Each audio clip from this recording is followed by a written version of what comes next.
주식과 코인 시장이 불안한 틈을 타 은행들이 고금리 예적금 상품으로 고객몰이에 나서고 있습니다.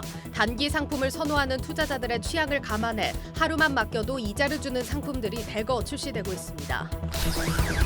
타이어 3사 주가가 바닥이라는 증권가 분석과 달리 업계의 체감 온도는 여전히 냉랭합니다. 전쟁과 미국 반덤핑 관세를 비롯해 수익성 악화 요인이 개선될 조짐을 보이지 않는 가운데 업계는 해운사 계약 기간을 늘리는 등 대안 마련에 분주한 모습입니다. 네이버가 AI를 활용해 사용자별 최적화된 검색 결과를 제공하는 작업에 착수했습니다. 한 번에 75개 언어를 이해하는 구글의 AI 검색 기술의 대항마가 될 수 있을지 기대를 모으고 있습니다. 롯데제과가 롯데푸드의 흡수 합병 계획을 승인했습니다. 중첩되는 아이스크림 사업을 합쳐 시장 점유율을 높이고 빙그레와 CJ제일제당 같은 경쟁사들을 앞지른다는 계획입니다.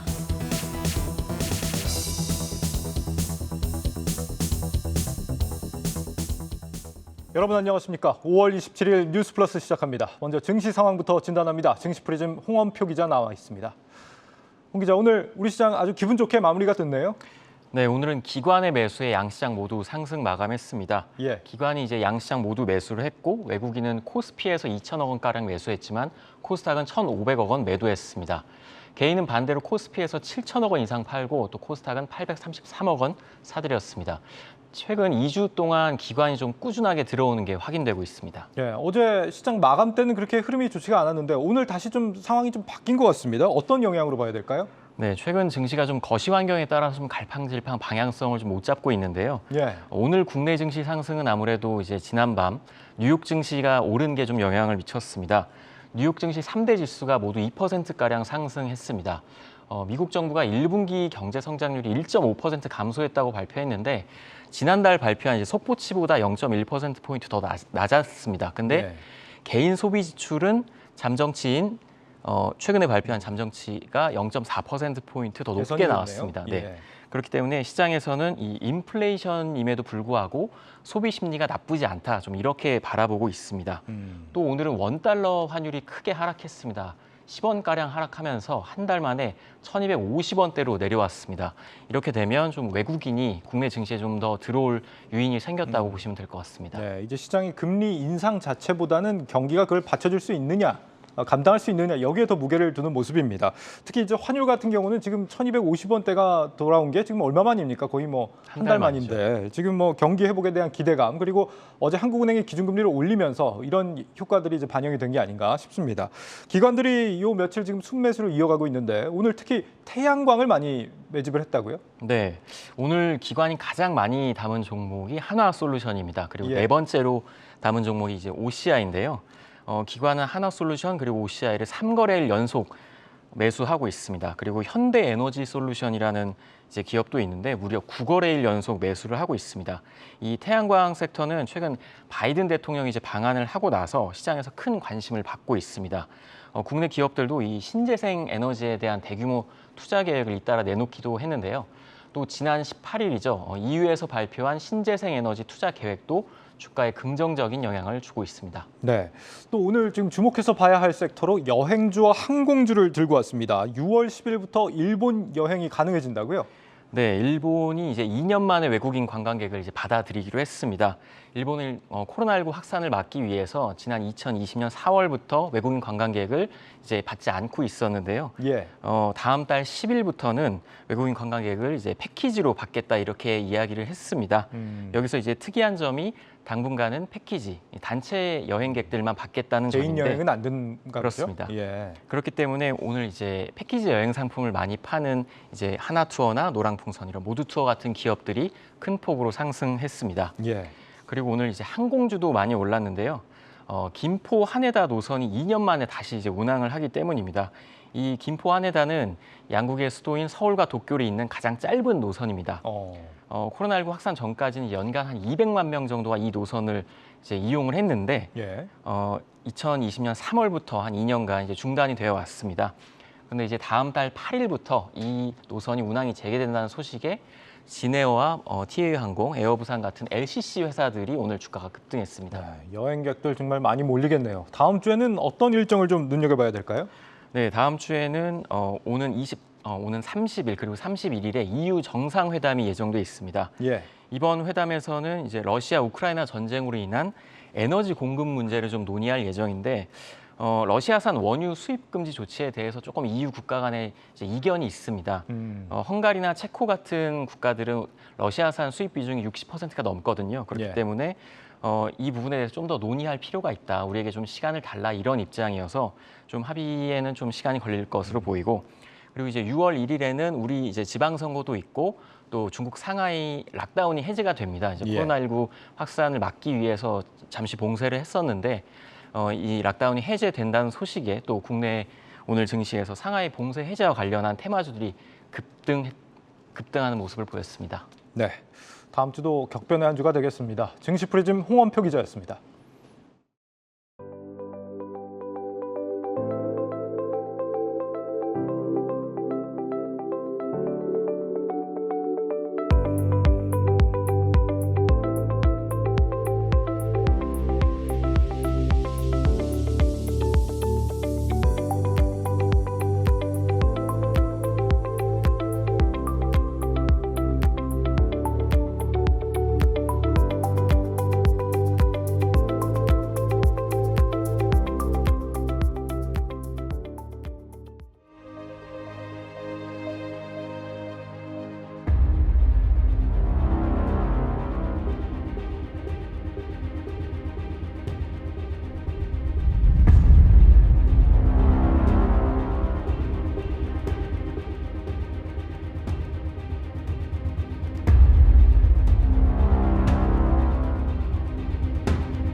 네, 파킹 통장이라고 들어보셨습니까? 요즘 주식과 코인에서 빠져나간 돈들이 은행의 파킹 통장으로 몰리고 있습니다. 때마침 은행들이 단기 투자에 유리한 상품들을 대거 출시하고 있는데 안전하고 수익률도 좋은 상품들 어떤 게 있는지 살펴보겠습니다. 경제부 신용훈 기자 나와 있습니다.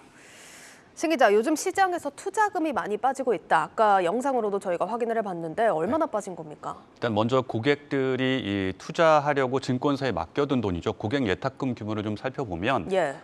이 규모가 25일 기준으로 59조 2천억 원대를 기록했습니다. 60조 원대가 무너진 건데요. 올해 1월 17일에 74조 원으로 역대 최고점을 찍었던 증권사 예탁금 규모가 2월 달에 미국의 금리 인상 가시화된 시점부터 크게 줄었고요.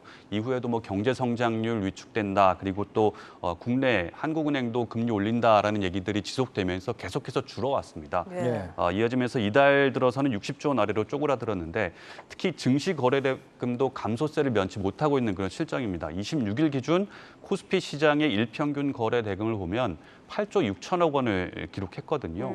한 달 전하고 비교했을 때는 20% 정도 줄어든 셈이고요. 예. 1년 전하고 비교했을 때는 34% 정도가 급감을 했습니다. 그러니까 증시에서만 거의 15조 원 정도가 빠져나왔다는 얘기네요. 지금 코인 시장에서도 지금 루나 사태 이후에 실망감 때문에 굉장히 많은 자금들이 빠져나왔을 것으로 예상이 되는데 그런데 네. 이렇게 빠져나온 돈들이 지금 은행으로 몰려가고 있다고요? 맞습니다. 투자자들의 숨고르기가 길어지면서 기왕에 이제 자산을 맡겨둘 것이면 예금 금리가 좀 낮은 쪽보다는 네. 고금리 상품으로 좀 갈아타자. 그리고 안전한 은행 쪽에 좀 넣어두자 하는 그런 기조들이 강화되고 있다고 볼 수가 있겠는데요. 실제로 저축성 예금 잔액을 보면은 3월 기준으로 1,525조 원을 기록했습니다. 지난해 말 이후에 34조 원이 늘었고요. 또 지난해 같은 달하고 비교하면은 121조 원이나 급증을 했습니다. 이 저축성 예금이라는 것은 가계나 기업들이 일정 기간 자금을 맡겨두는 그런 금융 상품을 말하는데 수시 입출금 통장인 요구불 예금보다 금리가 상당히 높기 때문에 6개월 단위 또 1년 단위의 기간을 정해놓고 자금을 맡기는 구조입니다. 이런 저축성 예금에 파킹 자산을 맡기는 자산가들이 늘고 있다라고 볼 수가 있겠습니다. 보통 이제 파킹이라는 게 투자를 들어가기 전에 잠시 안전한 곳에 맡겨두는 것을 의미를 하는데 네. 지금 보통 은행에 잠깐 맡기게 될 경우에는 이자를 많이 안 주는 편이잖아요. 지금 네. 은행의 예적금 같은 경우는 요즘 금리가 얼마나 됩니까? 일단 4대 시중은행들의 예적금 금리를 은행을 좀 뽑아봤는데요. 예.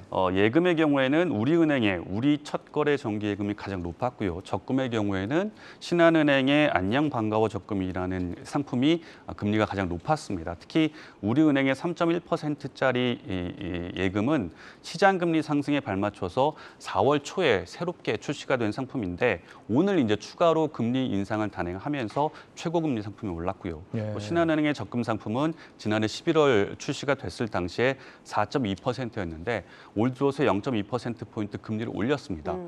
기준금리 인상 시점이 계속해서 단행이 되면서 시중은행들의 수신금리 역시 계속해서 오르고 있는 그런 상황입니다. 표를 보면은 우리은행이 예금은 가장 높고 신한은행이 적금은 가장 금리가 높은 셈이네요. 맞습니다. 지금 현재로선. 이 예금 중에서는 3.1% 상품이 가장 높게 나왔고요. 또 적금 중에서는 신한은행의 적금 상품이 4.4%로 가장 높게 책정이 돼 있습니다. 네, 그럼 인터넷 은행도 한번 좀 살펴봐야겠죠. 시중 은행보다는 금리가 좀 더 높지 않을까 싶은데요. 일단 뭐 우대금리까지 더한 최고금리 상품을 보면은 당연히 시중은행들이 높습니다. 하지만 우대금리를 제하고 기본금리만 보면은 인터넷 은행이 상당히 높은 상황인데요. 시중은행들의 우대금리는 최대 3%까지 책정이 돼 있고요. 인터넷 은행은 우대금리가 많아봐야 0.6%입니다. 한마디로 말해서 인터넷 은행의 경우에는 우대금리로 승부 보기보다는 기본금리에 충실하자라는 전략이라고 보시면 되겠는데 이렇다 보니까 나는 이런저런 우대금리 받기 힘들다라는 분들은 인터넷 은행 쪽을 많이 선호하고 있는 그런 상황입니다. 그러니까 원래 뭐 은행 거래가 많으신 분들은 본인의 주거래 은행이 조금 더 유리할 수 있고 잠깐 뭐 넣어두실 생각일 분들은 인터넷 은행이 더 유리하겠네요. 맞습니다. 여러 종류의 거래를 한 은행하고 지속적으로 해왔던 분들 말씀처럼 뭐 우대금리 적용이 많이 되는 대상인 분들이라면은 당연히 이제 시중은행하고 거래를 하는 것이 맞겠고요. 그렇지 않고 나는 이런저런 우대금리보다는 그냥 기본금리에 충실한 상품이 좋아라고 하시는 분들은 인터넷 은행을 택하면 좋을 텐데 특히 인터넷 은행들은 단기 자금에 특화된 상품들도 대거 내놓고 있는 상황이거든요. K뱅크의 경우에는 하루만 맡겨도 맡긴 금액에 대해서 이자를 주는 파킹 통장 플러스 박스라는 상품을 런칭을 했고요. 그리고 토스뱅크의 경우에는 이자를 하루 단위로 매일매일 데일리로 이자를 지급하는 상품을 내놓고 있습니다. 가입 금액 제한이 있긴 하지만 이 모두가 수시로 입출금이 가능하다는 장점이 있고 또 1년 이하 단기 파킹 통장으로 활용할 수 있기 때문에 많은 분들이 파킹 통장으로 인터넷 뱅킹을 활용하고 있는 상황입니다. 하루 단위로 이자를 준다고 하니까 굉장히 솔깃해지는데요. 지금 오늘의 분석 한 줄 정리 한번 해볼까요? 일단 유튜브는 투자 숨고르기 고금리 예적금 갈아타볼까로 정해봤고요. 또 해시태그의 경우에는 4%대 적금 데일리 이자 지급으로 꼽아봤습니다. 네, 잘 들었습니다. 고금리 예적금에 대한 소식 경제부 신용훈 기자와 함께 살펴봤습니다.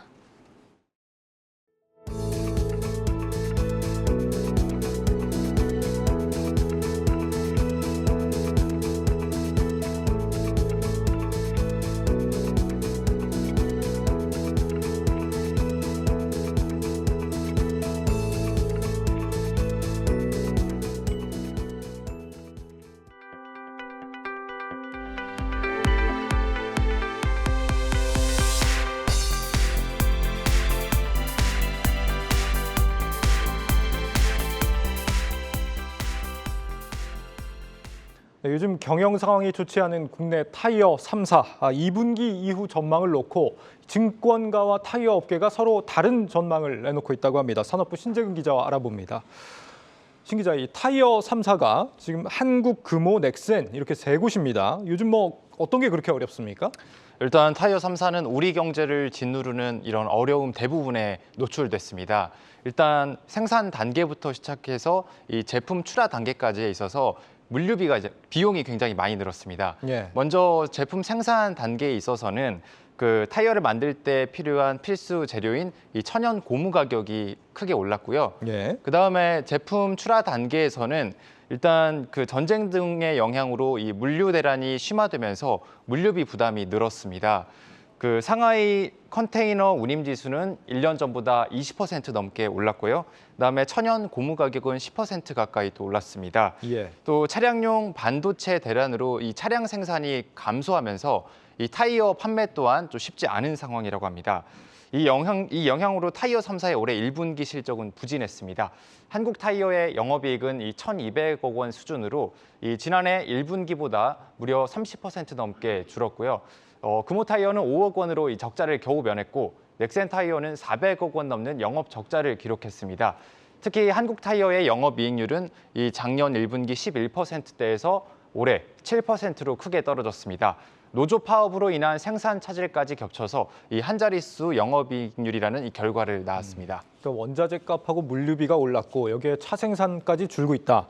그런데 앞으로 지금 전망에 대해서 증권가와 이제 업계가 서로 다른 시각을 내놓고 있다고 했는데 일단 증권가의 경우에는 긍정적으로 보고 있다고요? 네, 타이어 3사 이제 수익성이 1분기에는 좀 굉장히 부진했지만 이 증권가에서는 최악의 시점을 좀 지났다 이렇게 평가를 내리고 있습니다. 예. 일단 주가만 보더라도 이 타이어 업체의 현재 PBR이 0.4배에서 0.5배 수준으로 굉장히 좀 낮아져 있거든요. 이런 이유로 이제 증권가에서는 지금이 지금을 매수 기회로 좀 삼아볼 수 있다 이렇게 얘기를 하고 있습니다. 예. 또 2분기부터는 물류 대란과 원재료 값이 안정을 찾을 것으로 예상을 하고 있고 특히 타이어 판매 가격 인상 여기에 일단 증권가는 좀 기대를 모으고 있습니다. 예. 때문에 수익성이 1분기를 바닥으로 반등할 것으로 전망하는데요.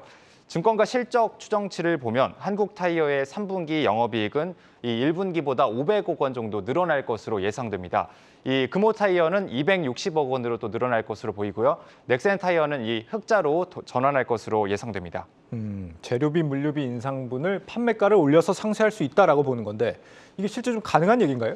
네, 일단 먼저 타이어 시장은 이 고객에게 직접 하는 교체형과 그다음에 완성차 회사한테 파는 신차용 이렇게 두 가지로 나뉘는데요. 예.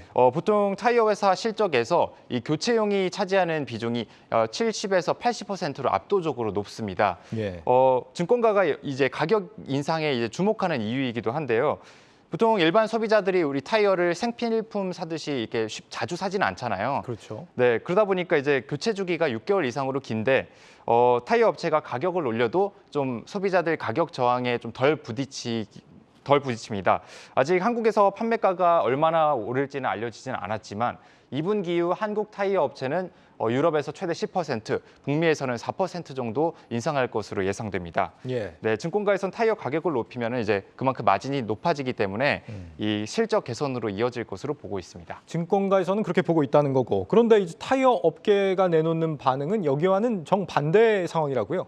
네, 제가 각사를 취재를 해보니까 예. 아직 실적 회복을, 수익성 회복을 논하기는 좀 이르다 이렇게 평가를 합니다. 네. 특히 이제 물류비가 많이 오른 만큼 물론 제품 가격을 올릴 수 있지만은 하지만 그만큼 또 완전히 100% 올리기 힘들다 이렇게 이런 반응인데요. 예. 이 제아무리 타이어가 이제 가격을 좀 전가하기 쉬운 상품이라 하더라도 이 물류비나 원재료비가 오른 대로 닥치는 대로 올릴 수가 없습니다. 제가 이틀 전에 그 한국 타이어 기자간담회를 다녀왔는데요. 예. 그 이수일 한국 타이어 사장 역시 현재 지금 물류 비용이 회사에 큰 부담이 되고 있다고 토로했습니다. 이 한국 타이어는 2년 전에 약 물류 비용으로 2천억 원 정도 지불을 했었는데 올해는 1조 원까지 늘어날 것으로 예상합니다. 또 오늘 확인해 보니까 여전히 그 물류 대란이 해소되지 않은 상황이었습니다. 예. 일단 코로나19 이전에는요, 이 부산항에서 미국까지 15일에서 20일 정도면은 컨테이너선이 왔다 갔다 했는데 현재는 이제 2달 넘게 걸린다고 합니다. 여기 앞으로 물류비가 더 오를 수 있다는 전망이 나옵니다.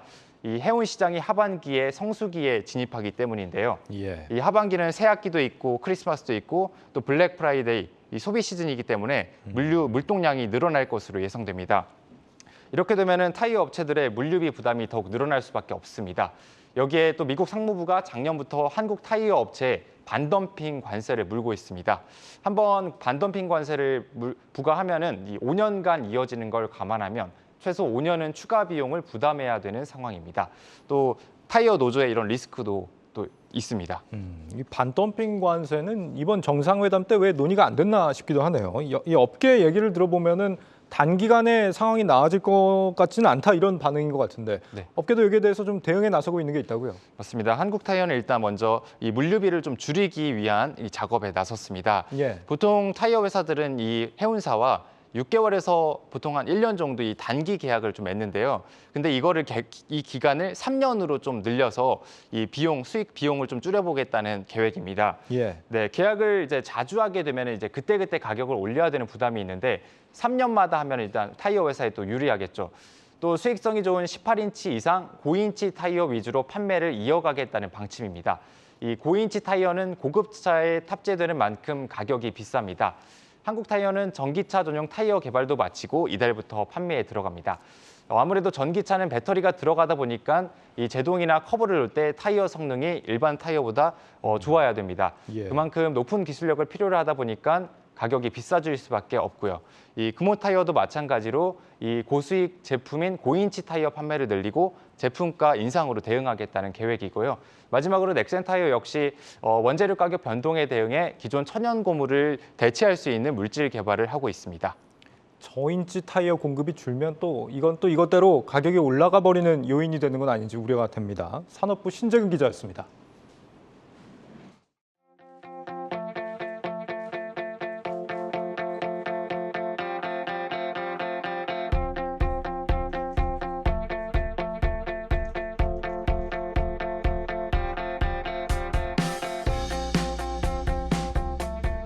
윤석열 정부는 금융이 산업으로서 발돋움할 수 있도록 최선을 다해 지원하도록 그렇게 하겠습니다. 금융권에 대한 불필요하고 과도한 규제를 과감히 정비를 해나가겠습니다.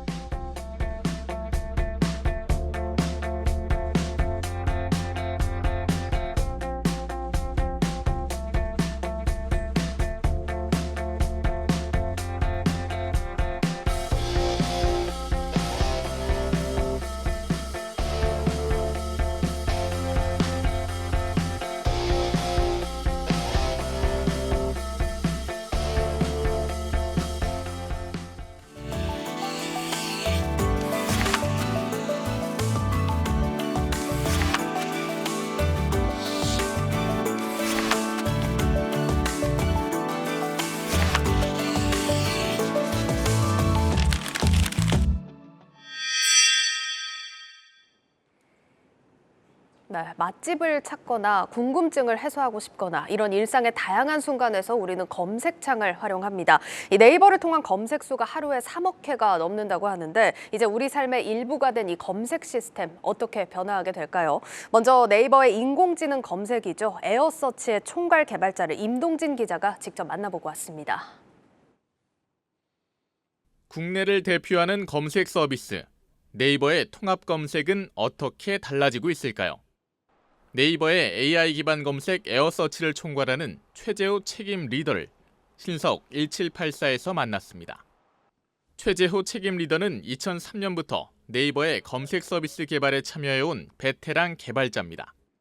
그가 말하는 기존 검색과 에어서치의 가장 큰 차이점은 검색 결과를 사용자의 특성과 과거 검색 이력 등을 기반으로 세분화해서 제공한다는 점입니다. 그 지리의 세부적인 되게 다양한 니즈들이 있지 않습니까? 이제 그런 것들을 미리 이제 검색 결과로부터 저희가 추출을 해서 그것들을 스마트 블록이라는 단위로 만들어 놓고 그것들을 가지고 사용자들의 뭐 취향이라든가 뭐 구매 이력이라든가 아니면 뭐 위치 같은 이런 부가적인 정보를 이용해서 적재적소에 그 조합을 해서 만들 수 있고 뭐 전체적 사용자는 아니지만 뭐 어떤 지리에 대해서 뭐 80% 이상 지금 개인화가 동작하고 있다고. 예를 들어 캠핑이란 단어를 검색하면 캠핑 초보, 준비물 리스트, 오토 캠핑 등 각 사용자에게 적합한 블록을 보여주는 방식입니다.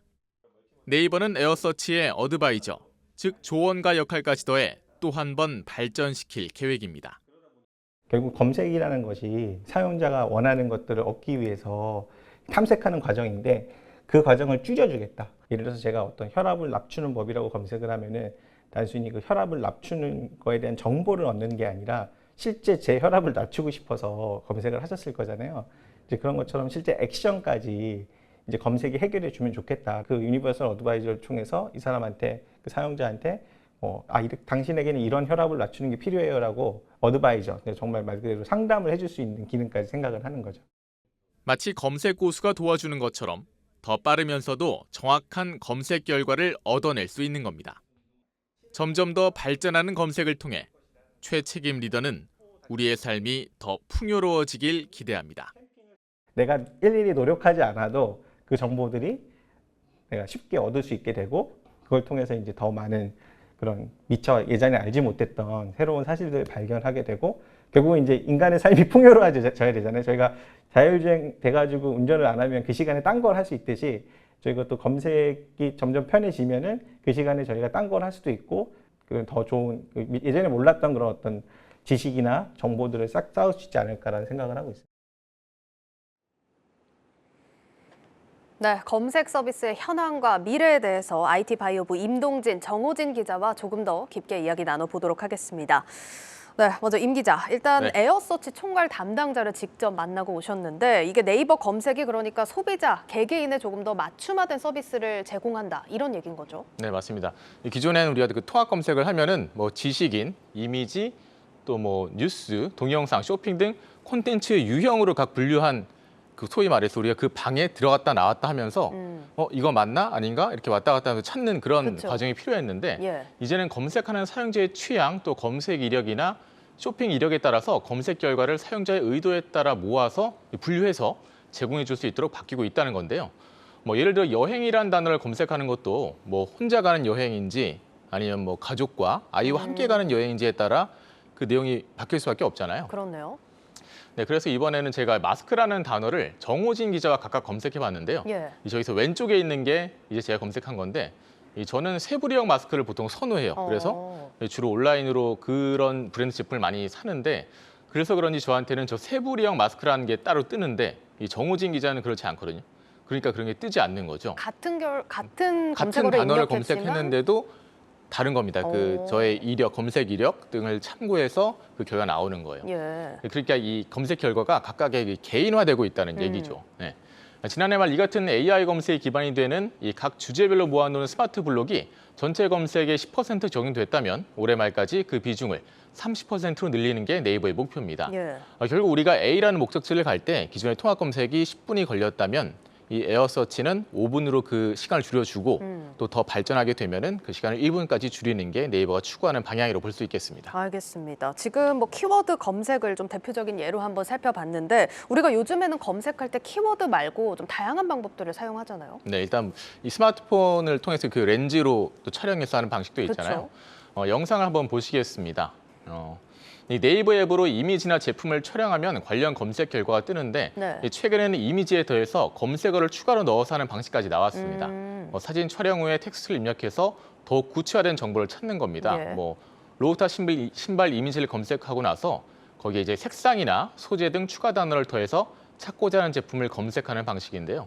사실 지금 이 촬영 각도나 또 뭐 빛에 따라서 정확하지 않은 결과를 나올 때가 참 많은데요. 아직까지는 부정확한 측면이 많은데 스마트 렌즈도 이 딥러닝을 기반으로 하기 때문에 더 많은 사용자들이 촬영을 하고 검색 결과를 찾아볼수록 더 정확도가 높아질 수 있다고 네이버 측은 얘기하고 있습니다. 또한 지금의 스마트 렌즈 검색이 앞서 보셨던 이 어드바이저 기능과 결합되면은 집 거실 사진을 찍은 다음에 우리가 소파를 추천해줘라고를 하면은 그 맞는 그 방에 맞는 거실에 맞는 소파를 제공을 해주는 거죠. 그런 결과를. 그게 이제 나중에 가능할 수도 있다 이런 네네네. 얘기인 거죠. 맞습니다. 알겠습니다. 네, 또 하나 신기한 게 인터랙티브 검색이라고 있는데요. 이렇게 모바일로 티라노사우루스를 검색을 하면은 네. 3D 모델을 보면서 직접 대화를 하면서 정보를 얻을 수 있는 건데요. 이게 말도 하고요. 네. 뭐 움직이기도 하고 이 크기도 줄였다, 늘렸다 할 수 있습니다. 구글의 이 공룡 외에도 운동까지 주제를 연내 확대할 계획이라고 합니다. 네, 지금 뭐 비슷한 사업 구조로는 또 구글을 빼놓을 수가 없을 것 같은데 네. 구글은 뭐 어떻게 이런 사업을 확장하고 있습니까? 네, 이 구글의 경우도 인공지능을 도입해서 이 단어만으로 설명하기 어려운 것들을 이 이미지로 검색하는 그런 서비스를 지금 공개했는데요. 네. 영상을 한번 보시면요, 이렇게 이 사진을 보다가 꽃무늬 양말이 없을까, 비슷한 꽃무늬 양말이 없을까 하는 생각이 들면 이 렌즈 모양 클릭하고 이런 무늬의 양말이라고 검색하면 이 관련 자료를 제공하는 겁니다. 예. 뭐 또 이제 자전거를 타다가 특정 부품이 고장났는데 부품의 이름을 모를 때가 있는데 이럴 때에도 사진만 찍으면 검색이 되고 여기에 고치는 방법이라고만 검색해도 다양한 수리 방법을 확인할 수 있습니다. 네, 이렇게 네이버와 구글 또 이렇게 현황을 좀 살펴보고 있는데 구글 얘기가 나왔으니까 좀 제대로 한번 비교를 해보겠습니다. 사실 단순한 검색을 할 때는 저 개인적으로 네이버를 많이 쓰긴 하지만 아까 뭐 스마트 렌즈라든지 이런 이미지 검색이나 정확하고 많은 정보를 찾을 때는 구글로 가거든요. 네네. 이렇게 비슷한 사업을 하지만 성향이 좀 다를 것 같은데 어떤 게 가장 큰 차이점이라고 봐야 될까요? 이용자가 느끼는 가장 큰 차이는 무엇보다 광고의 우선순위일 것 같습니다. 저희가 구글이랑 네이버의 테슬라 주가를 한번 찾아봤는데요. 예. 먼저 네이버의 검색 결과를 보면 뭐 미국 주식 담보 대출 아니면은 뭐 증권사 광고 등이 제일 먼저 나옵니다. 아. 그리고 근데 반면에 구글은 굉장히 간단하거든요. 구글은 테슬라 주식이라고 치면은 바로 테슬라 주식이 나옵니다. 자료를 보시면 지금 네이버는 쭉 내려야 이제 테슬라 주가가 나오는데 예. 구글 같은 경우는 저 테슬라 주가 치면은 바로 이렇게 테슬라 주가가 나옵니다. 그래서 이 이용자 입장에서 보면은 테슬라 주가를 찾아보려고 검색을 했는데 이 네이버 검색 결과보다는 구글의 검색 결과가 훨씬 직관성이 뛰어난 맞습니다. 거죠. 예. 네, 그리고 또 다른 두 기업의 차이는 규모입니다. 구글은 아무래도 전 세계 이용자를 대상으로 서비스를 제공하는 만큼 이 두 업체 간에 축적된 데이터의 차이도 상당한데요. 그래서 개발자들은 이걸 컴퓨팅 파워의 차이 이렇게 설명합니다. 쉽게 설명드리면은 같은 요리를 만드는데 네이버는 뭐 굉장히 적은 재료로 요리를 하는 거고 구글은 많은 재료로 요리를 하는 거죠. 그러니까 요리의 퀄리티 차이가 날 수밖에 없는 거고요. 예. 네, 근데 그렇기 때문에 이 구글의 아성을 따라잡기 위해서는 네이버가 갈 길은 아직 좀 멀어 보인다라는 얘기들도 나오고 있고요. 다만 이 가운데에서도 네이버는 또 임동진 기자가 앞에서 설명했던 것처럼 제한된 자원 안에서도 다양한 시도들을 하고 있습니다. 이것도 예시를 한번 들어보겠는데요. 뭐 강남역 맛집이라는 검색어를 예로 들어보면 구글은 이렇게 뭐 지도랑 뭐 식당 정도 이렇게 간단하게 나오는데요. 심플하네요. 네. 또 네이버는 강남역 맛집 쳐보면은 비슷한 정보가 나옵니다. 근데 여기다가 또 이용자들이 궁금해할 만한 것들을 계속해서 제공해 줍니다. 뭐 TV 맛집 아니면 뭐 그쵸, 맛집 맞아요. 방문 후기 뭐 이런 것들을 제공해 주잖아요. 네, 그런 부분들을 알 수 있을 것 같습니다. 네, 뭐 두 기업 모두 각각의 좀 장점이 있다 이렇게 정리를 해보면 될 것 같은데 규모 얘기도 한번 해볼게요. 차이는 뭐 당연히 엄청나겠지만 어느 정도 차일까요? 네, 구글의 지난 1분기 매출을 한번 살펴보면요. 구글의 지난 1분기 매출 약 672억 달러입니다. 우리 돈으로 약 84조 원인데요. 네. 네, 구글의 반면 그리고 이 가운데에서 검색 분야 매출도 약 50조 원에 달했습니다. 뭐 같은 기간 네이버 매출을 보면은 약 1조 8,742억 원으로 구글에 비해서 46배 적었고요. 검색 분야의 매출은 이것보다 더 큰 차이가 났습니다. 약 60배 가량 차이가 났는데요. 그래서 이렇게 네이버가 구글처럼 글로벌 이용자들을 끌어오지 못한다면 그 차이는 더욱 벌어질 수 있다 이런 지적이 나오고 있습니다. 예, 뭐 그래도 워낙 구글의 아성이 두텁다 보니까 글로벌 이용자들 끌어들이기가 쉽지는 않을 것 같습니다. 네이버도 구글처럼 그러면 글로벌 검색을 강화하겠다. 좀 이런 계획이 있습니까? 네, 네이버가 공식적으로 난 구글 플랫폼, 구글처럼 글로벌 플랫폼으로 이 대항마로 난 도약할 거야. 이렇게 공식적으로 발표하지는 않았습니다. 하지만 이 차근차근 성장의 계단을 밟고 있는데요. 현재 한국을 넘어서 일본 검색 시장 공략에 힘을 쏟고 있습니다. SNS 라인을 통해서 많은 데이터를 축적해놨는데 이를 활용하는 겁니다. 현재 네이버는 라인에서 검색을 할 수 있게 만들어놨습니다.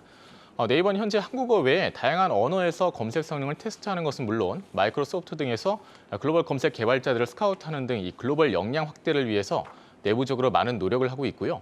이 글로벌로 검색 서비스를 확대했을 때 성공 가능성에 대해서도 긍정적으로 평가하고 있다고 합니다. 네, 알겠습니다. 두 분 오늘 잘 들었습니다. IT 바이오부 임동진, 정우진 기자였습니다.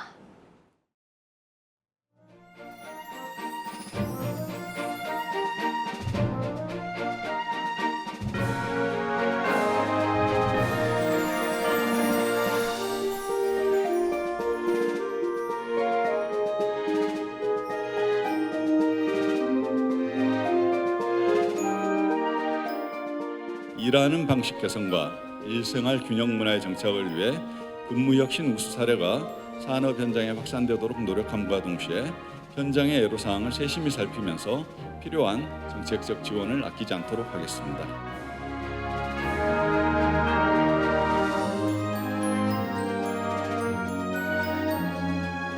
선택 근무를 자발적으로 참여해서 이를 통해서 초과 근무 시간을 감소시키고 본인들의 워라밸을 향상시키기 위해서 노력하고 있습니다.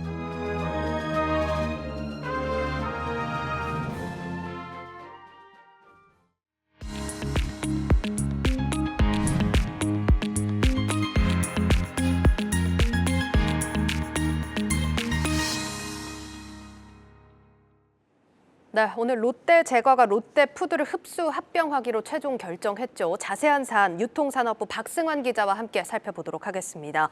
박 기자, 오늘 주총 있었는데 전반적인 분위기 어땠습니까? 네. 오늘 임시주총은 오전 10시에 서울 영등포구 롯데제과 사옥에서 열렸습니다. 네. 합병계약서 승인권은 첫 번째 의안으로 표결에 붙여져 무리 없이 통과됐는데요. 진행은 롯데제과의 수장이자 롯데그룹의 식품 사업을 총괄하는 이영구 대표이사가 맡았습니다. 네. 이 대표는 1987년 롯데칠성 음료에 입사해 2017년 음료사업부 대표까지 지낸 정통 롯데맨입니다. 2020년에는 롯데칠성 음료의 통합대표에 올라 음료와 주류로 쪼개져 있던 사업 분야를 합쳐 회사 실적을 끌어올린 인물로 평가받습니다. 알겠습니다. 좀 본격적으로 들여다볼 텐데 우선 왜 합치는 겁니까? 네. 롯데제과가 합병 배경으로 내세운 것을 정리하면 세 가지로 압축됩니다. 네. 이 중 가장 직접적인 원인은 빈과 경쟁사 대형화, 즉 빈그레 때문입니다. 빈그레는 2020년 10월 혜태 아이스크림을 1,325억 원에 사들였는데요. 당시 인수로 시장 점유율을 확대해 롯데제과를 꺾고 업계 1위에 올랐습니다. 롯데제과와 롯데푸드는 빈과 사업을 그동안 따로 펼쳐왔는데 예. 이번 합병으로 빈그레에 뺏긴 선두 자리를 되찾아올 것으로 예상됩니다. 그러니까 결국은 몸집을 키우기 위해서 이렇게 합병을 단행했다라는 건데 롯데제과와 롯데푸드 아이스크림을 따로 만들고 있었나 봐요? 맞습니다.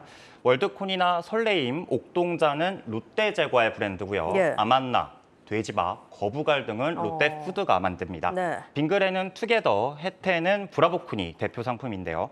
아이스크림은 모양에 따라서 크게 막대 모양의 바형, 떠먹는 방식의 호명, 꽃갈 모양의 콘형 등으로 나뉩니다. 각자의 기계 설비에 맞춰서 공장을 통합하고 한두 곳 정도는 정리해서 불필요한 생산 라인은 걷어낸다는 계획입니다. 인터뷰 확인하시죠. 조직을 합병하면서 생산 라인과 물류 네트워크의 재배치를 통해서 운영 효율성을 높여 나간다는 방침입니다. 장기적으로는 현재 영등포, 대전, 양산, 천안에 있는 4개 공장 중에 한두 개의 빈과 라인을 통합하는 방안에 대해서도 검토하고 있습니다. 장기적으로는 HMR 사업을 키워 글로벌 식품 기업으로 거듭나겠다는 청사진도 내놨습니다. 네, 그러니까 종합식품회사가 목표다라는 건 그동안은 그렇지 못했다라는 얘기로 좀 해석을 해볼 수 있을 것 같은데 롯데제과는 그럼 어떤 기업이었습니까? 네, 롯데제과는 신격호 창업주가 1967년 자본금 3천만 원으로 만든 회사입니다. 재계 5위인 롯데그룹의 뿌리이자 전체 계열사의 맏형격이라고 할 수 있죠. 네. 전체 매출에서 빈과가 차지하는 비중은 37.4%고요. 빼빼로로 알려진 비스킷 사업이나 껌, 초콜릿 등 분야가 있습니다. 최근 제과 사업은 주요 소비층인 어린이 인구가 급감하고 다양한 먹거리가 늘어나면서 과자 자체에 대한 인기도 줄었는데요. 예. 그래서 성장세가 꺾인 지 오래입니다. 과제에 치우친 사업 구조 때문에 롯데제과는 최근 연매출 역시 2조 원 초반에 머무르는 상황입니다. CJ제일제당이 설탕에서 출발했지만 비비고에 힘입어 세계적 브랜드로 나아가고 일찌감치 바이오 사업에 뛰어들면서 진화를 거듭한 것과는 대조적이죠. 알겠습니다. 과거 롯데하면 국내 1등 식품 회사로 또 기억이 되긴 하는데 사실 CJ에 밀려난 지 오래인 상황입니다. 체면 찾기 위해서 일단 이런 사업 합병을 좀 단행했다 이렇게 봐야 될 것 같은데 효과가 있을까요? 가장 중요하겠죠. 그렇죠. 그러면 롯데푸드가 어떤 기업인지 좀 다시 한번 살펴볼 필요가 있습니다. 네. 롯데푸드는 삼성 창업주인 이병철 회장의 친형인 이병각 회장이 1958년 세운 일동산업으로 출발했습니다. 1962년 우리나라 최초의 대량 생산 아이스크림인 삼강 하드를 만든 주인공으로 1977년 롯데그룹에 인수됐는데요. 롯데푸드는 빈과 사업 외에도 B2B에서 강점을 가졌습니다. 마가린이나 식품용 유지를 만들어서 식품업체에 제공하는 분야의 매출이 제일 큰데 회사 내에서 시험을 통과하면 유지 명인 자격증까지 줄 정도로 자부심이 크다고 합니다. 두 회사 모두 유제품을 주요 원재료로 쓰는 만큼 합병을 하면 구매 단계에서 생산 재료들을 대규모로 사들일 수 있어 매입 단가를 낮추고 물류 비용도 아낄 수 있다는 계산도 깔려 있습니다. 아직 구체적인 내용이 결정된 게 없어서 비용을 얼마나 줄일 수 있을지는 알 수 없지만 1분기 영업이익 급감의 원인이 원재료 때문이었던 만큼 실적 개선에는 확실한 보탬이 될 것으로 보입니다. 네, 알겠습니다. 자, 그러면 이번 이 합병 회사 투자 가치가 있을지 증권가에서는 어떻게 보는지 짧게 짚어주시죠. 네, 지난해 연말 기준으로 따져봤을 때 롯데제과의 연매출은 3조 8천억 원에 달해 단번에 식품업계 선두권 도약이 가능합니다. 식품사업 연매출만 10조 원에 달하는 절대 강자 CJ제일제당을 제외하면 3조 5천억 원 수준인 동원 F&B나 대상을 꺾고 2위에 자리합니다. 합병 이후 새우 발행되는 주식은 7월 20일부터 거래가 시작될 예정인데요. 하나금융투자는 예상 상장 시가총액이 1조 수준에 불과하다며 합병 롯데제과가 현저한 저평가 상태라고 분석했습니다.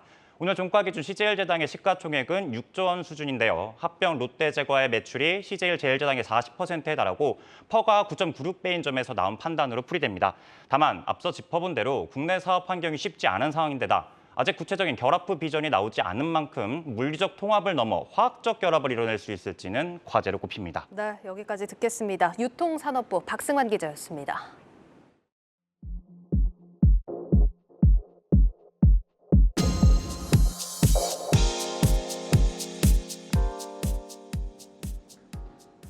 대우건설이 올해 첫 도시정비 사업 수주를 앞두고 있습니다. 지난 1분기 한 건도 수주가 없어 우려를 낳았지만 2분기에만 2조 원대 수주를 자신하며 기대를 모으고 있습니다. 정원우 기자입니다. 신길 우성 2차 우창 재건축조합은 28일 총회를 열고 시공사를 선정합니다.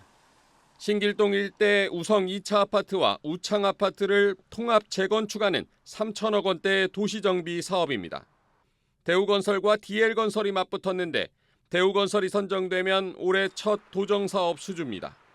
그동안 아껴왔던 하이엔드 브랜드 서밋까지 제안한 대우건설은 수주를 낙관하고 있습니다.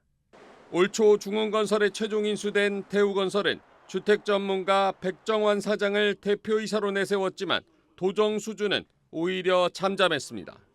한 발 늦었지만 신길 우성을 시작으로 2분기에만 2조 원대 도정 수주를 자신하고 있습니다. 실제 다음 달 4천억 원 규모의 대전 도마 변동 13구역 재개발을 비롯해 그동안 대우건설이 공들여온 전략지역 6곳에서 시공사 선정 총회가 예정돼 있습니다. 이 중 4곳은 이미 우선 협상 대상자로 선정돼 있어 사실상 수주가 유력한 상황입니다. 대우건설은 지난해 도시정비 사업 부문에서 창사 이래 최대인 4조 원에 가까운 수주 실적을 올렸으며 올해는 이를 뛰어넘는 수주를 목표로 하고 있습니다. 한국경제TV 정원우입니다.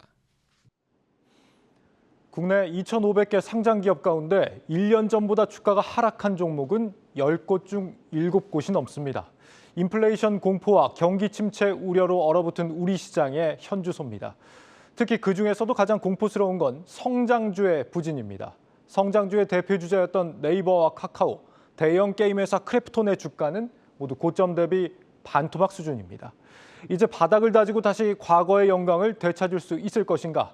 20년 넘게 시장을 지켜본 이 운용업계 전문가들은 아쉽게도 이 성장주의 겨울은 이제 시작 단계라는 경고를 내놓고 있습니다. 김종학 기자입니다. 올해 코스피가 큰 변동성을 보이면서 성장주를 담은 펀드 수익률이 크게 하락하고 있습니다. 유동성에 기대 올랐던 플랫폼 바이오 기업 주가가 반토막 나면서 ETF를 포함한 국내 주식 평균 수익률은 연초 대비 마이너스 10% 밑으로 떨어졌습니다. 이에 반해 은행과 건설 등을 담은 가치주 펀드는 전체 시장 수익률을 앞서고 시장 위험을 낮춘 헤지 펀드만 살아남았습니다. 작년 1년간 200% 가까운 수익률로 사모펀드 전체 1위를 기록한 블래시 하이브리드 펀드는 게임주를 팔고 올해 은행주와 롱숏 전략으로 9%대 수익을 지키고 있습니다. 시장은 지금 아주 비싼 종목하고 아주 싼 종목들이 혼재돼 있습니다. 성장주의 겨울이 한번 온 게 아닌가 이런 생각이 듭니다. 근데 고점 대비 많이 빠졌다 하더라도 이제 좀 시작일 수도 있다. 성장주 하락과 유동성 위축으로 공모 주식형 펀드는 연초 이후 대부분의 유형에서 손실을 기록 중입니다. 수조 원대 몸값을 내세우던 마켓컬리 등 대어로 기대받았던 기업의 상장이 불확실해지면서 공모주 펀드에선 1조 원 넘는 자금이 빠져나갔습니다. 최근 1년간 수익률을 지켜낸 펀드는 다올 KTB VIP 밸류, NH 아문디 성장 중소형, KB 중소형주 포커스 등 일부 가치주 투자와 에너지, 대체 투자 펀드뿐입니다. IT버블부터 20년간 가치 투자로 시장을 지켜온 최준철 VIP 자산운용 대표는 올해는 숫자를 챙겨야 수익률을 낼 수 있는 어려운 환경이 될 것이라고 말합니다. 일부 동서학 개미들이 가격 메리트를 이유로 성장주 사모으기가 여전한 가운데 가치 투자를 지향하는 펀드 매니저들의 경고음도 갈수록 커지고 있습니다. 한국경제TV 김종학입니다. 국내 주식의 소수점 거래 서비스가 오는 9월 출시됩니다. 큰돈 없이도 비싼 종목을 살 수 있어 소액 투자자들 사이에서는 기대감이 뜨겁지만 정작 서비스를 출시해야 할 증권사들은 시큰둥한 반응입니다. 박찬희 기자가 이유를 알아봤습니다. 사회초년생 이태종 씨. 증시 하락을 기회 삼아 대형 우량주를 중심으로 포트폴리오를 재구성할 계획입니다. 하지만 시가총액 상위 종목 중에는 주당 50만 원이 넘는 종목도 적지 않아 고민입니다. 지금 많이 충분히 싸졌다고 생각을 하고 앞으로 좀 큰 우량주 위주로 사려고 합니다. 큰 우량주들이 한 주당 가격이 비싸다 보니까 국내 주식에도 소수점 거래 같은 서비스가 생겼으면 좋겠습니다. 금융당국은 해외 주식만 가능했던 소수점 거래 서비스가 9월부터 국내 주식에도 적용된다고 말합니다. 현재 시스템 구현은 약 90% 진행되었고 다음 주말까지 완료할 예정입니다. 8월부터 참가자 테스트를 거친 후 9월 말에 시스템을 오픈할 예정입니다. 소수점 거래는 유동성이 적은 고가주의 거래량 증가 효과를 가져올 수 있고 배당주를 매수할 경우 보유한 지분만큼 배당도 받을 수 있습니다. 그러나 온주가 아니기 때문에 의결권을 행사할 수 없고 주문 취합이 전제돼야 하는 소수점 거래 특성상 실시간 거래가 어렵다는 단점이 있습니다. 증권사들의 반응은 엇갈리고 있습니다. 해외 주식 소수점 거래 서비스를 제공하는 증권사 8곳을 확인한 결과 9월에 서비스를 출시한다고 답한 곳은 2곳에 그친 반면 연내 출시가 어렵다고 답한 곳은 절반에 달했습니다. 증시 부진으로 거래 대금이 급감한 가운데 국내 주식 소수점 거래 서비스만을 위한 시스템 개발 비용이 추가로 발생해 사업 수익성이 높지 않다는 겁니다. 해외 주식과 달리 국내 주식은 현행법상 온주를 더 작게 쪼갤 수 없어 예탁원의 신탁 형태로 수탁해야 합니다. 수익증권으로 만들어 다시 고객들에게 넘기는 구조라 추가로 부담을 피하기 어렵다는 설명입니다. MZ세대를 중심으로 이른바 조각 투자가 대세로 떠오른 가운데 해외에 이어 국내 주식 소수점 거래가 얼마나 큰 호응을 얻을지 주목됩니다. 한국경제TV 박찬희입니다.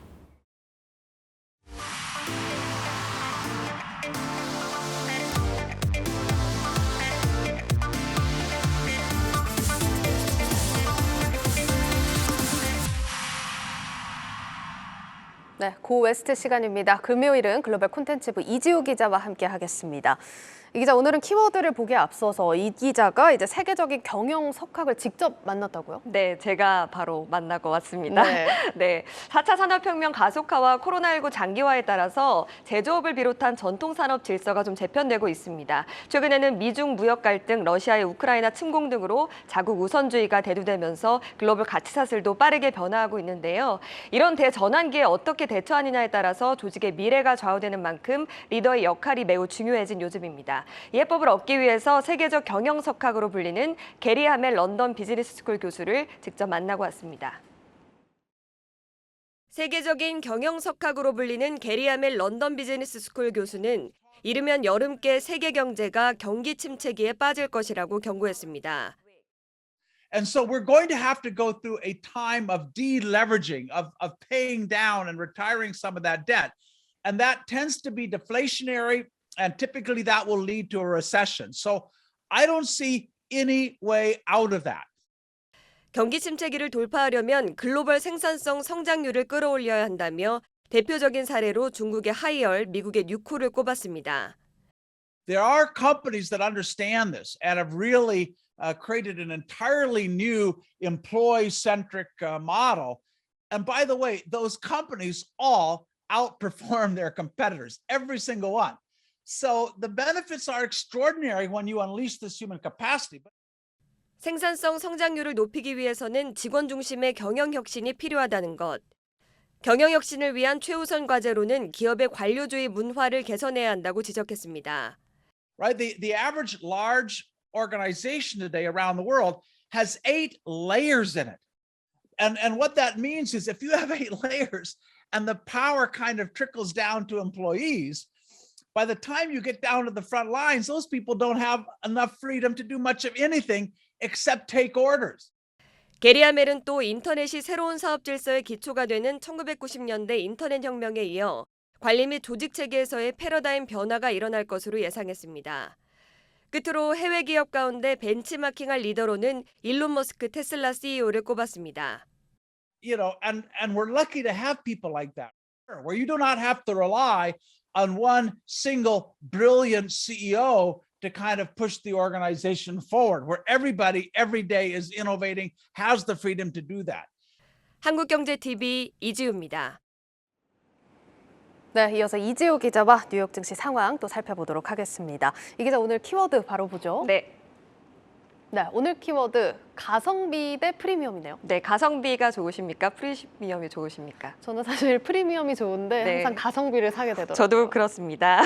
네, 근데 이제 키워드를 좀 살펴보도록 하겠습니다. 네. 일단 간밤에 미국 뉴욕 증시의 주요 지수가 일제히 상승했습니다. 예. 전날 공개된 5월 FOMC 의사록에 추가적인 매파적인 움직임이 없었고 특히나 주요 소매업체들의 실적이 좋게 나와줬기 때문인데요. 통상 이런 자료로 소비 행태 등을 파악할 수 있는데 키워드처럼 가성비와 또 프리미엄으로 시장이 양분된 모습이어서 키워드를 이렇게 잡아봤습니다. 그러니까 중간 없이 가성비랑 프리미엄 이렇게 나뉘어졌다 이런 건데 어떤 소매 업체들일까요? 네, 일단 우선 미국의 대표적인 백화점 체인 가운데 하나인 메이시스가 이날 1분기 순매출이 전년보다 13.6% 급증한 53억 5천만 달러에 달한다고 밝혔는데요. 예. 순이익도 2배 이상인 2억 8,600만 달러라고 했습니다. 그러면서 주가는 19.3% 폭등하는 결과를 보였는데요. 제프진의 메이시스 최고 경영자는 소비자들이 지출 압박을 받고 있는 가운데 쇼핑을 지속하고 있다면서 특히 의류 매장 구매가 증가하고 있다고 말했습니다.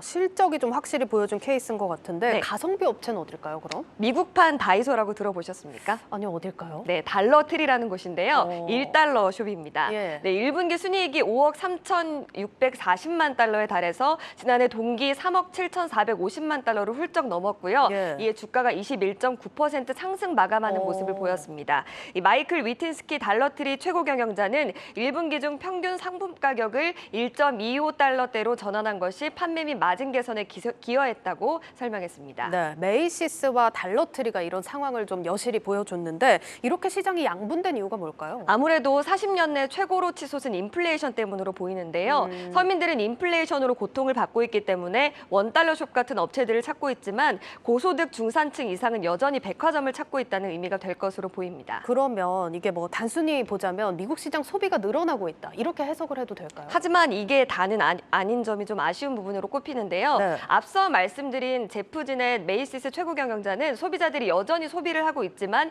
역풍이 점차 날카로워지고 있다고 털어놨습니다. 그러니까 아무래도 고소득층은 인플레이션에 덜 영향을 받고 있지만 가계소득 7만 5천 달러 이하인 서민들은 덜 비싼 품목으로 이동하고 있다는 것인데요. 예. 메이시스 측은 인플레이션과 금리 상승, 주식시장 하락의 시간이 지날수록 소비 지출이 더 제약을 받을 수 있을 것이라고 우려하는 상황입니다. 그러니까 결국은 이 저소득층이 어디서 어떻게 소비를 하냐가 관건이 되겠네요. 네, 맞습니다. 보통의 미국인들은 유통업체 실적이 그들의 상황을 더 잘 보여준다고 할 수 있는데 실제로 월마트 같은 대형 유통업체와 또 백화점에서의 소비 성향이 굉장히 좀 다르게 나타나고 있었습니다. 월마트 실적을 잠깐 보고 가겠습니다. 지난 17일 발표한 월마트의 올해 2월에서 4월까지 매출은 월가 전망치를 웃돌았고요. 그런데 문제는 좀 이익이었습니다. 소비자들이 전자제품이나 TV 같은 고마진 제품을 사지 않고 저가 제품이나 필수 품목으로 지출을 제한하기 시작했고 그 결과 1분기 순이익이 전년에 비해서 30% 감소했죠. 실적을 발표하고 하루 만에 주가는 11%나 급락하는 모습을 보이기도 했습니다. 앞서 사례랑은 완전히 좀 상반된 모습을 보여준 건데 저희가 어제 이 경기와 국내 소비 업체들의 상황이 어떤가 이렇게 짚어보면서 비슷한 사례를 좀 다뤘습니다. 그런데 이 달러트리 같은 곳에서 매출이 느는 게 그렇게 경기 측면에서 보자면 좋지 않은 상황이다. 이런 시각도 있더라고요. 네, 맞습니다. 앞서 언급해드린 달러트리 같은 곳에 매출이 늘어나는 것은 좋지 않다라는 신호가 왜 그런가 하면요. 물가가 너무 많이 오르거나 경기가 나빠질 때 사람들이 원달러숍 같은 달러트리를 많이 찾기 때문이죠. 따라서 백화점이나 저가 매장의 상황만으로 소비 전체를 판단하기에는 부족할 수 있다. 이렇게 결론을 내릴 수 있겠습니다. 알겠습니다. 좀 전반적인 상황을 잘 주시하면서 좀 투자를 해야 될 것 같은데 그러면 투자의 관점에서는 좀 어떤 전략이 좋을까요? 일단 오늘 언급해드린 메이시스와 달러트리의 주가 전망부터 좀 살펴보도록 하겠습니다. 네. 월가에서 보면 메이시스의 목표 주가를 가장 높은 목표 주가가 40달러, 가장 낮은 목표 주가가 20달러였고 평균이 30달러 정도가 되고요. 달러트리 같은 경우는 가장 높은 게 201달러, 가장 낮은 목표 주가가 110달러였고 평균이 162달러 수준이었는데요. 두 종목 모두 현재 주가에 비해서 큰 폭은 아니지만 다소 상승 여력이 있다고 본 겁니다. 주식시장의 상승률 전반적인 흐름에 변화라도 변화라고 보면 되지는 못할 것 같다는 생각이 좀 듭니다. 알겠습니다. 네. 그러니까 두 업체 모두 아직까지는 상승 여력이 조금 남아있다 이런 내용인데 그러니까 어떻게 보면 전반적인 좀 흐름의 변화다 이렇게 봐도 되는 걸까요? 네, 근데 상황을 좀 지켜볼 필요는 좀 있어 보입니다. 자카리 힐 호라이즌 인베스트먼트 포트폴리오 전략부문장은 주식시장의 상승은 기술적인 것으로 보고 있다면서 이번 주 같은 상승세는 어느 정도 예상되는 일이긴 하지만 오래가지는 못할 것이라고 내다보기도 했고요.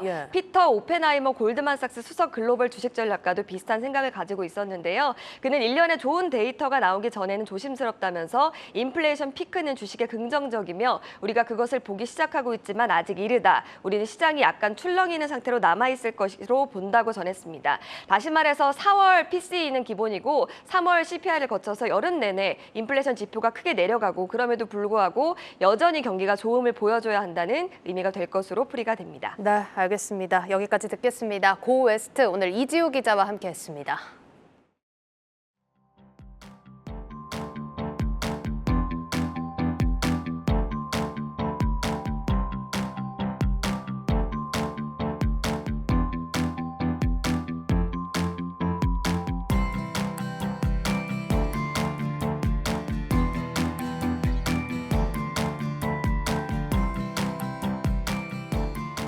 출퇴근 시간대 여의도 색강역에서 관악산 서울대역까지 차량으로 35분 이상 걸리던 것이 16분으로 단축됩니다. 또한 지하철 9호선, 1호선, 7호선, 2호선과 각각 환승하게 되어서 더욱 편리하게 이용하실 수 있게 되었습니다.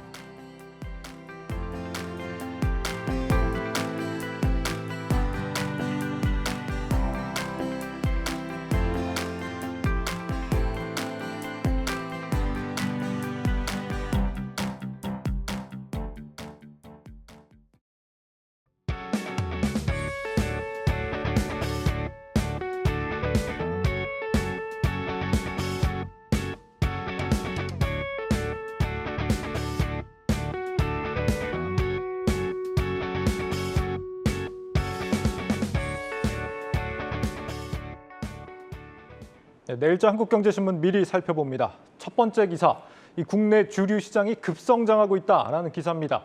대형사가 만드는 소주와 맥주가 80% 넘게 장악하던 국내 주류 시장에서 최근 중소형 주류 제조 사업장들이 급증하고 있다고 합니다.